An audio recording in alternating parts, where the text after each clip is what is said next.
Probably the rarest Aston Martin you'll ever see, 1.33 litres. What is it and what's it worth? Welcome to Lot 76 Cars. My name is Simon and today we're at the iconic auction at the NEC Practical Classics and Restoration Show. We've got something like 277 cars to cycle through. We're going to show you my picks, we're going to tell you what the guide price is, and more importantly, in these very tumultuous times, we're going to tell you what they actually sell for today. Will the market bounce back or are there bargains to be had? Keep watching to find out.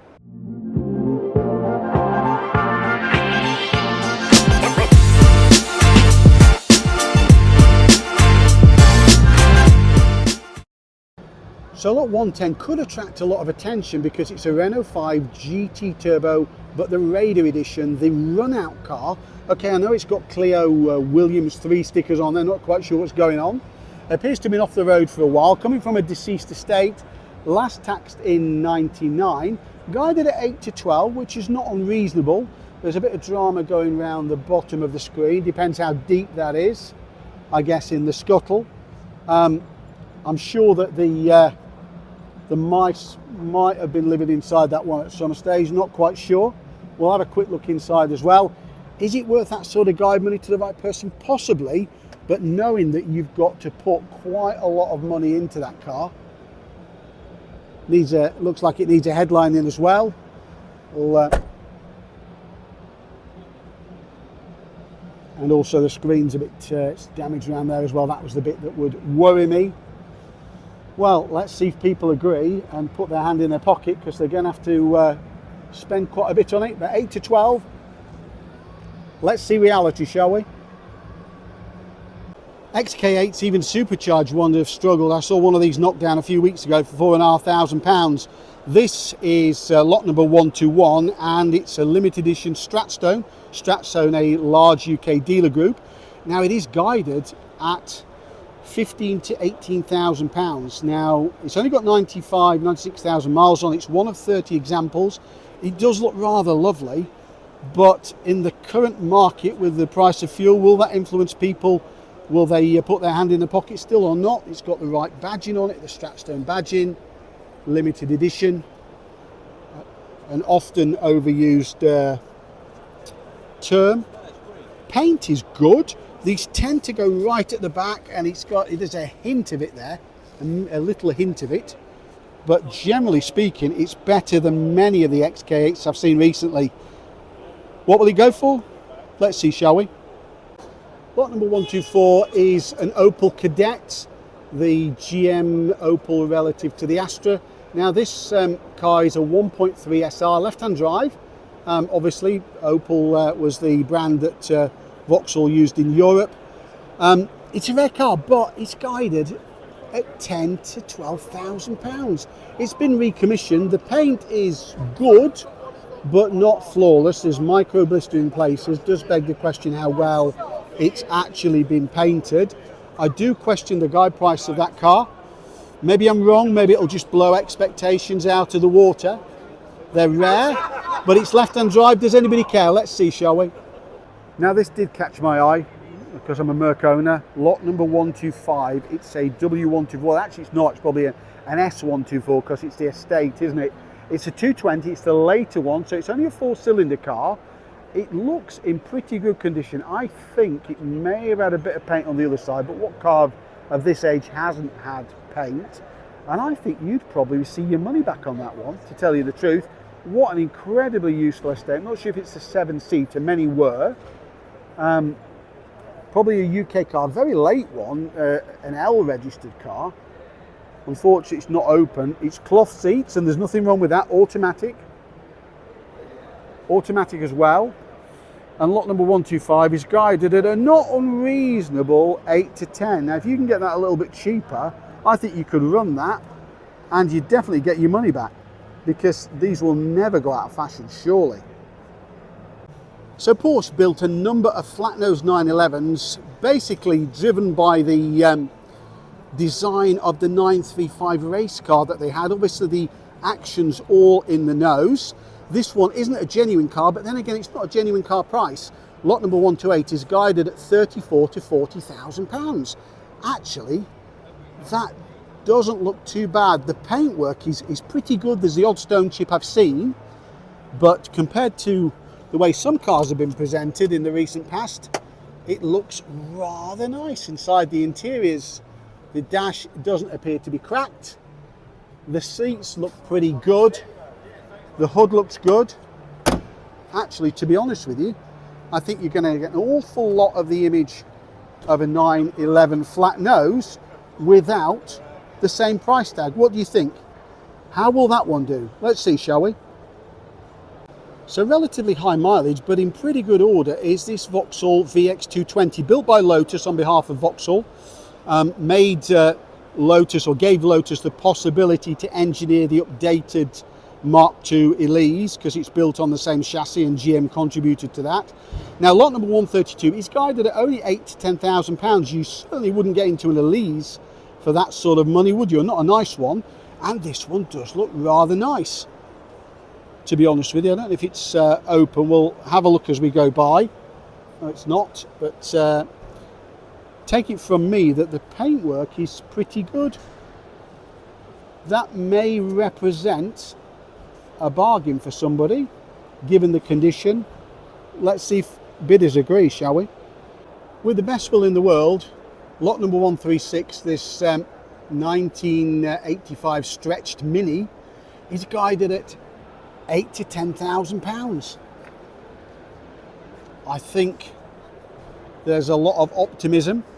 I suppose if you run a wedding company, then maybe this is the car for you. But I do struggle with the level at which this one is priced. It's a bit of a curiosity. What's it going to go for? I can't see it being worth 8 to 10. What do you think? Am I totally off the mark on this one? Let's see. So this is lot number 142. It is a genuine Camel Trophy Discovery, supplied by Land Rover and prepared by Special Vehicle Operations, guided at 12 to 15. Next to it, lot number 340, Range Rover Vogue 4.4, very well presented, lovely colour, 142,000 miles, guided at 6 to 8. We'll see about that, shall we? And finally, we've got a Westminster run-out model for the 322 version, guided at 8 to 10, but 181,000 miles on. Again, a lot of money for these with that sort of mileage, but we'll see. So the cars are pretty squeezed in here, but take my word, this is a Saab 99 electronic manual special EMS. Lot 144 is guided at £10,000 to £12,000. Now, these were a bit of a bridge car towards what came later, the 99 Turbo. We'll probably try and get some better shots here. So apologies, they are pretty packed in. For Saab fans, you seldom see these at all, never mind ones that come to market. Not sure if the plate's with it. That may well be a useful addition. The bodywork looks pretty good, to tell you the truth. Oh, and it is open. Oh, and of course it's a brown corduroy interior. Well, I'm sold at that already. If you want something pretty rare, well, it does smell like most old cars. It's got odour of petrol, which is always a worry. What will it sell for? Let's find out, shall we? So lot 147 did catch my eye in the catalogue. It's an original Series 1 or Series 1 RS Turbo of the Series 3 Escort. It's an 86, won many awards, as you'll see there. It's guided at a chunky £45,000 to £55,000, but it is a trophy award winner. You could take this car out if you fancied, take it to a few Ford shows and collect some more silverware. These only had about 130 horsepower, so don't get too excited about the performance, because they're not particularly quick, and the performance does tend to kick in rather suddenly, but there is a lot to like about those, isn't there?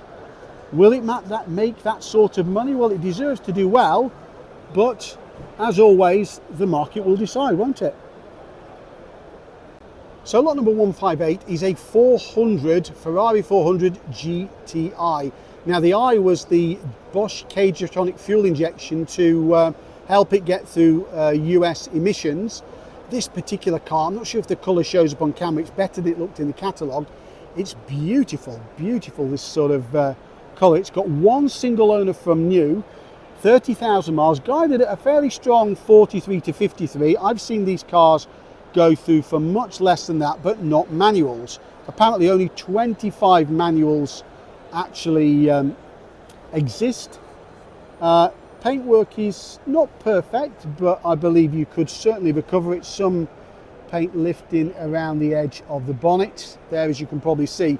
Beautiful colour, a little bit of damage there as well, so some paint is required. Overall impressions, it gives a really good impression of itself, doesn't it? To me anyway. Incredible cars. Never really got on the Ferrari price bandwagon like some models have. Got those lovely fat, chunky Chromadora wheels. Probably pronounced it all wrong. Chrome work needs a bit of attention in places. The boot and the fuel filler flap, if you read Italian. And that leather smells lovely. The leather's in really good condition, isn't it? What do you think? Is it worth that sort of money? Well, it's rare as a manual. It's an absolutely outstanding colour. And I could see somebody falling for that one just the way that I have. But let's see. It is a V12. Think of the fuel cost. So a Ferrari 612 Scaglietti, I really like these. I like them for the practicality. I like them for the looks. Not everybody does. They're not worth huge amounts of money. You'd be surprised, to be honest with you. V12, I recall. It's got the Ferrari shields on the side. I think those are optional, an expensive option as well. Guided at 45 to 50,000 pounds. Now, for a 28,000 mile example, in this beautiful Argento Nürburgring grey with Bordeaux red leather. I read that and I couldn't remember that. It could do very well, relatively speaking, in normal times. But we're not in normal times, are we? What's somebody going to pay for that? I think it looks great. Let's see, shall we? So supercars have struggled a little bit at recent sales, and classic supercars as well. But this is a rather nice Lamborghini Jalpa, lot number 160. It's guided at, I suppose, not an unreasonable 65 to 70,000 pounds in better times. Paint could do with a little bit of paint correction, but I think probably it certainly can be saved. Looks like an original right-hand drive vehicle. A bit more paint work and some seals to be done there. It's not perfect. You're going to have to put money into this, and don't forget there is a fees to go on top of this as well. Actually, the more I look at this car, I think it may actually struggle a little bit, knowing that it does have some work to be done. What do you think? Take your guesses now. Will it make the guide price or not? Let's see. So lot 164, as you can see, is a Porsche 911, a 1973 2.4S. Now, this car has been restored by the guys at Car SOS, so you may actually remember it being in the TV programme. It's only got 23,000 miles and it's guided at a strong 60 to 70. You'd expect the Car SOS guys to have done a pretty good job on the car. It's the Targa, some would say more desirable, some less. I do actually quite like that, to tell you the truth. I'm not sure, apart from the TV provenance, whether it is worth that sort of money, but I would say that, I suppose, wouldn't I? We'll have a quick look inside. Of course, it's left-hand drive.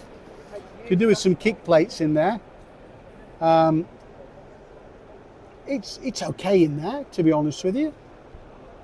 I think some new kick plates and a few details.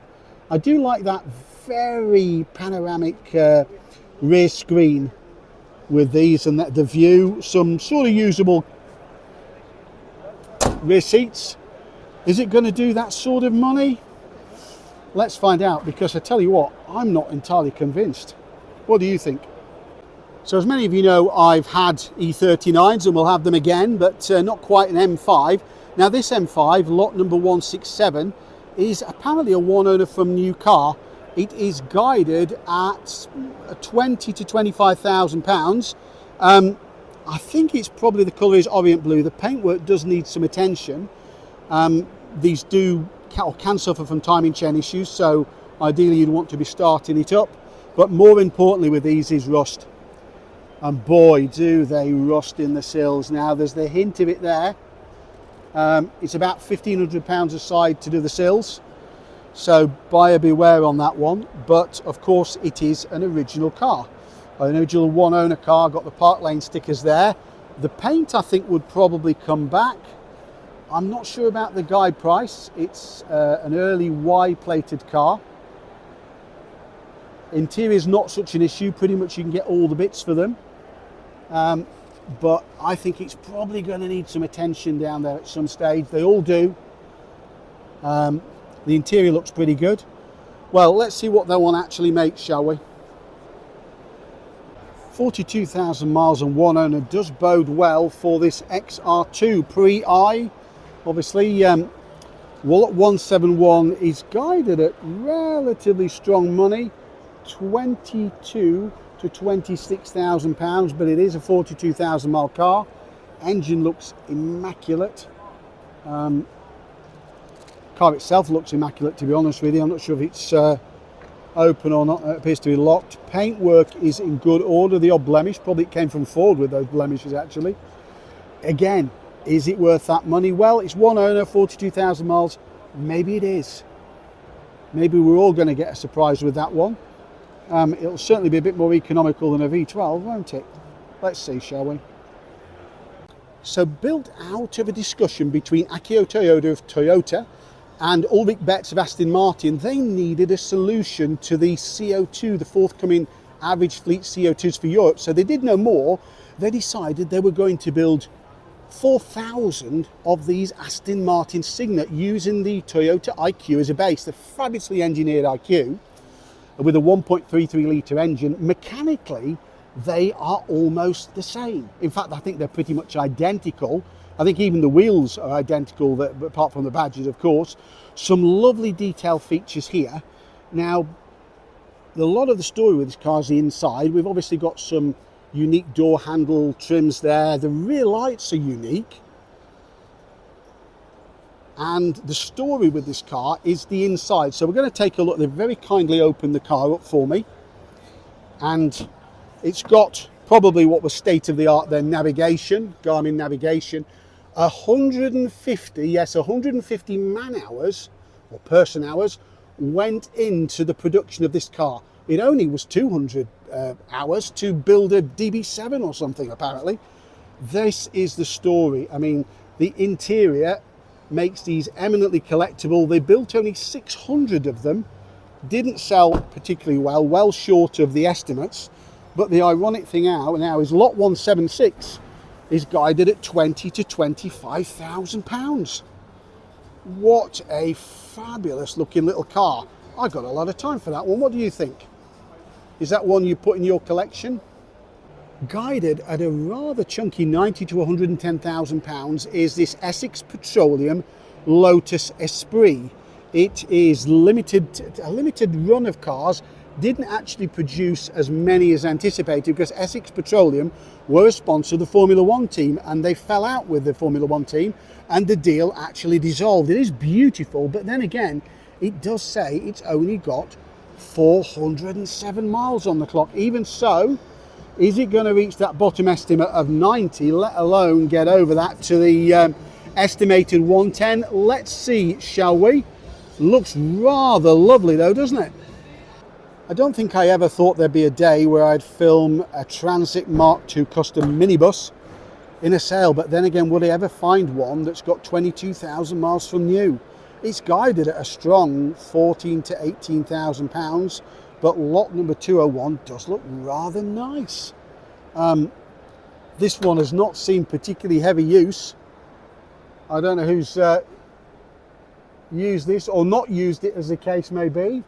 It's a practical family bus, isn't it?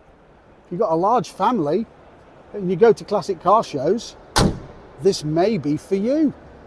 Absolutely incredible. What a complete survivor. 14 to 18, well, the Ford followers may go mad over that one, and I can understand why they would. But all the bidders, let's see. Well, classic cars come in all sorts of shapes and sizes, and this proves it. Lot number 226 is a Fiat Stilo, but it's a Fiat Stilo Schumacher, so it's got the 2.4 litre, I think it's a 5-cylinder engine. They only brought just 200 UK market specification cars, and it's only guided at 2,000 to 3,000 pounds. I may have seen this at an Italian car show myself. It has that familiar look. It's pretty good inside. Decent plastics. It's got the plaque there. Probably just show you the plaque. Looks a pretty genuine car. You'd have something that is relatively unique. I don't know how many of these are on the road. If somebody does know, stick it in the comments.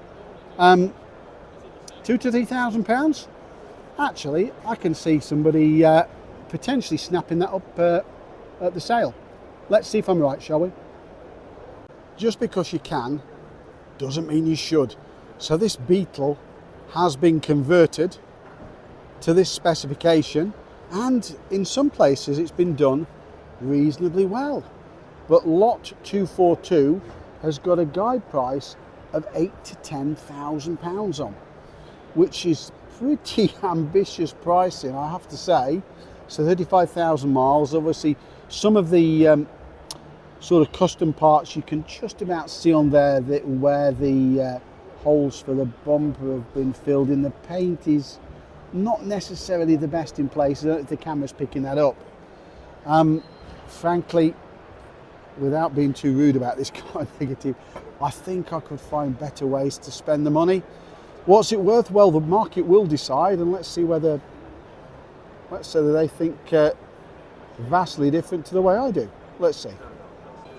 Another Ford offered without reserve is this fabulous Granada 2.3 LX. It's guided at 6 to 8, lot number 304, and I think it might do particularly well. The interior is in lovely condition. Many of these survive in gear, but they don't often survive in the lower trims with the steel wheels, things like that. It's got washers on the lights as well. What's it going to make? Is it going to make anything like 6 to 8 in the current market? Well, I don't know. Well, let's both find out, shall we? Why on earth am I showing you a Mondeo? Well, first of all, it's a 2-litre SI. It's in stunning, stunning condition. And I don't use that word lightly. The paint is fabulous. But then again, lot 316 would be, because it's only got 5,739 miles on. Offered without reserve, but guided at 6 to 8. And you know what? Actually, it may just make it. It looks a super, super genuine car. Absolutely beautiful colour. It did catch my eye in the catalogue, I must admit. Let's see if the all-important pen holder that reps used to rave over is inside. And let's see the interior. We've got to, haven't we, really? It's got those bucket seats. The SI did have the stiffer suspension, so it was go and handling. It was really well set up. It smells, you have to take my word for it, it smells like a new car. The door shuts. I mean, this from a collection, and it is in incredible condition. It absolutely is, isn't it? So beautiful. What will it make? Let's find out, shall we? So I couldn't resist lot number 319. It is an Orion 1600E, but these were more than a badge exercise. They're actually taken from the production line and handed over to Tickford, the coach building part of Aston Martin. And that may explain why, even in this condition, it's worth £4,000 to £6,000. It is a very rare car, offered without reserve, guided at 4 to 6. But you can see inside, it had all the additional wood cappings, leather seats installed by Tickford. These are pretty rare cars these days. And this one, I think, is a pretty good car to restore. It's one of those cars, it's almost a running restoration. It's an 89. It looks to be in reasonable order, to be honest with you. I think, again, supplied by Manchester Garages, part of CD Bramall's at the time, I recall. Well, I like that one. I hope somebody gives reasonable money for that one. It does deserve a good home. So lot number 322 is a Ford Fiesta Super Sport, and this wasn't really a special edition. This car was built by Special Vehicle Operations. It had uprated suspension, just a 1.3 engine. Now this one's guided at £12,000 to £15,000. It only has 28,000 miles on the clock. Now, just to put that in context, at the height of the pandemic, one of these sold at Anglia Car Auctions for, wait for it, £24,000. Now I don't think it's in that territory. Things are not as crazy as they used to be. It's not, unfortunately, it's not open. It's got the correct trim in there as well. It's absolutely beautiful condition. Rubbers seem to be okay from what I can see as well. It's been prepared for sale, of course it has, but will it make that guide price? Let's see, shall we? So coming out of long-term storage is lot number 332 and offered without reserve. It's a Rover 100 Ascot, the Metro replacement. 20,000, 21,000 miles there. Estimated at 2 to 3, but this Nightfire Red example could be a bargain. It would obviously benefit, if you see the paint as I can, it would benefit from a detail, but quite honestly, that could be coming to a classic car show near you or me very, very soon. Again, the without reserve, is somebody going to grab a bargain or will they be fighting over it? Let's find out together, shall we? So Ford fans have got plenty to like here. Lot number 333 is a Fiesta Mark II Ghia, but it's a CVT automatic. It's only got 41,000 miles on. It's guided at £3,000 to £4,000, but offered without reserve, so it's going to sell. Paintwork needs a bit of attention, but we're talking detail territory. Well, I don't think we're talking major rust repairs here. It just looks like it needs a bit of love. Piranha alarms back in the day. Interior looks good. Oh, I remember that. I had one of these. I didn't quite make it to gear spec. What is that going to do? Well, it's going to sell. Of course it's going to sell. Will it drag out a few people hunting for a bargain? Let's see, shall we?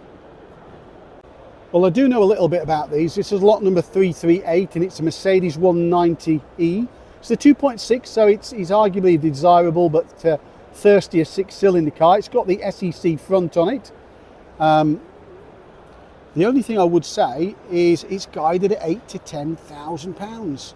Now that is very strong money for one of these. It's in a desirable colour, it's in smoke silver, but I'd expect to get a very, very good car for that sort of money. And it does appear to be free of rust. The door cars are good. I say the colour's right. It's got the Cosworth, so-called Cosworth body kit with it. I think this one's locked up in actual fact.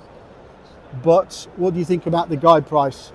Let's see, shall we? Let's see if we are off the mark or not. Now, there is a lot of what I would call heavy metal here.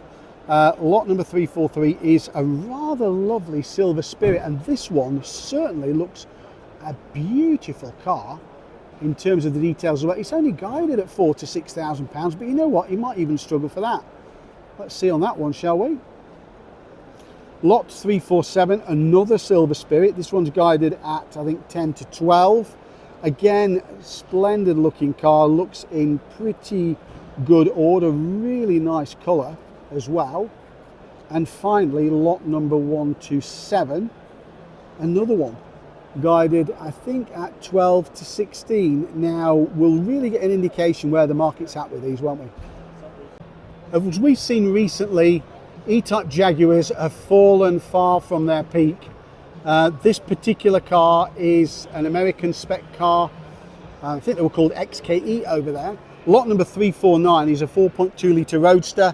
It's guided at £32,000 to £36,000, but again, you're going to have to spend absolutely big time on this car. Interior doesn't look too bad. The hood looks okay, but the paintwork is pretty much beyond redemption from most angles. Again, is somebody want to go in to spend this with the cost of labour, the cost of paint? They're going to put at least the same again, and they could probably buy a restored one, and it's left-hand drive. I don't know, maybe I'm doing the car a disservice. 32 to 36 on recent events, with recent events in mind, it may struggle. What do you think? Now, the Opel Manta GTE was top of the range, and this one is in absolutely lovely order. It has been an award-winning car at the Manta Owners Club, but it's guided at £20,000 to £25,000. That's got to be an indication, I guess, of the rarity of these. The paintwork is beautiful. The condition of the car around the sunroof and areas like that is good. Again, I am questioning that guide price. Maybe it's the rarity going to do it. I love the JVC period speakers in the back. Paintwork is pretty good, a bit of orange peel in there in places. What will it make? Will the bidders agree? Let's see, shall we? Lot number 400, I fear maybe trying to get our attention just a little bit too hard. It is a 1979 Lotus Eclat S1 Type 76, guided at £8,000 to £10,000, and it's had apparently £11,000 worth of investment over the last 6 years. But wait for it, there is a surprise, so please keep with this one, because when you get to the back, I had to look twice at this.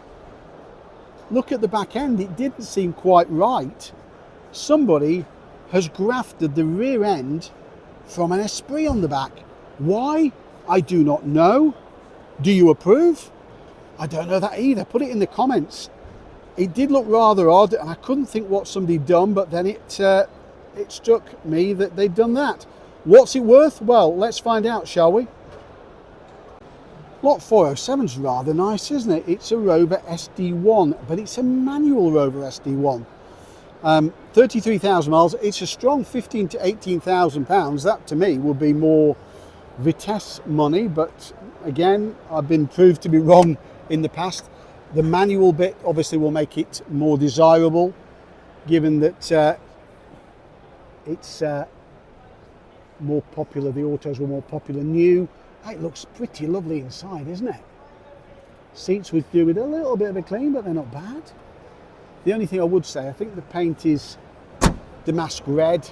The paint is not perfect. It's going to need a bit of detail in there, I think, to be honest with you. But it looks to be a very, very original car. Well, let's see if the auction bidders agree with the estimate, shall we? Now this lot number 408 is a Fiesta, we can all see that, but it's 888 miles from new, which explains why it's guided at £8,000 to £10,000. It's a Finesse, Mark III 1.3 Finesse. I think that's the Endurer engine, isn't it? I mean, it is flawless. You would expect it's flawless with that mileage on. Now, it's still got the dealer stickers in the back. I know you can get those remade, but it does look, the paintwork looks exactly as it would have done when it came out the factory. These had the moulded seats in them, didn't they? Let's have a look inside and see when it's open. I'm not sure if it is open, or the back's open anyway. You know what? It actually smells like a new car inside. Well, it is. It's brand new, but in 2026. Got a factory sunroof. Doesn't leak yet, probably not been used. Honestly, I can see why somebody might give very good money for that car. And it's a future Festival of the Unexceptional winner in the making, isn't it? Get your hands ready on your buzzers to go for that one, to bid for that one, yep. We forget that the Jensen 541 was quite an innovative car. It used a 4-litre Aston engine, but did have a glass fibre body and plastic rear windows, which was quite an innovation at the time. This is lot number 423. Now, this one needs a lot of work. It's a 57 car. It is undoubtedly a project.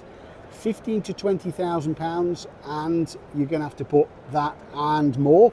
It's got some spares with it. Don't worry, they're all in the back, sir. At least they should be. In fact, they're in the back and the front. This needs a lot. I mean, this is a brave project for somebody. Is that a car that you can restore, or should you just simply go and buy one that somebody else has already restored? I have to say that I might be in the camp that says just go and buy a good one that somebody spent the money on. But if you want fun of doing it yourself, this could be for you. So I think they only produced around 900 or so Lotus Carltons, but not like this. This one is ex-Sultan of Brunei. Lot 427 is guided, wait for it, at 50 to 60,000 pounds, believed to be one of several that the Sultan of Brunei added to his car collection that were painted in this colour. Again, you're going to have to spend huge amounts. I mean, assuming the car is rot-free, paint alone, somebody's been in there before with the wiring, without a doubt. The interior, do you want to have a look inside? Oh, I do. Oh, Christ, I can't even get the rear door open. That's not a good sign, is it? Does the front door open as well? Well, the front door does, and it says Please do not close the bonnet. Probably it might fall off. Well, yes, it's got pedigree, but I wonder whether you'd put the same into that car again. Do you pay for it? 50 to 60? Let's see who's going to put their brave trousers on and what they're going to bid for that one, shall we? So thanks again for joining me on Lot 76 cars at the iconic auction at the NEC Practical Classics and Restoration Show. Hope you've enjoyed the video. Please like, share and subscribe. And as always, thank you for watching.